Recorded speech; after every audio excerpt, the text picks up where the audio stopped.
Vote বঙ্গে জ্বলন্ত issue Sandeshkhali, আর ইস্যুতে ক্রমেই চড়ছে রাজনীতির পারদ। এবার তৃণমূলের তরফে ছাপানো লিফলেট সামনে আসায় যেন পালে হাওয়া। লিফলেটে লেখা আমার আবাস আমার অধিকার, তৃণমূলের ভোট আমার অঙ্গীকার। আরও লেখা হচ্ছে লোকসভা নির্বাচনের পরই পাকা বাড়ি সুনিশ্চিত করে দেবে তৃণমূল।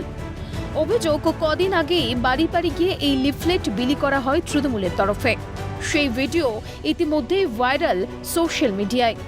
এবার ক্ষোভের আগুনে পুড়ল লিফলেট, ফুঁসছেন বেরমজুরের মহিলারা। এত সহজে যে বরফ গলবে না তা তাদের কথাতেই স্পষ্ট। কে দিয়েছে, কারা দিয়ে গেছে?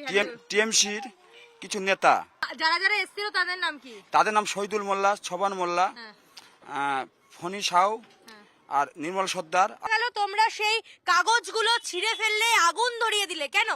রাগে রাগে রাগে রাগে রাগে আমরা কোনো শত করি না, আমরা রাগে শুধু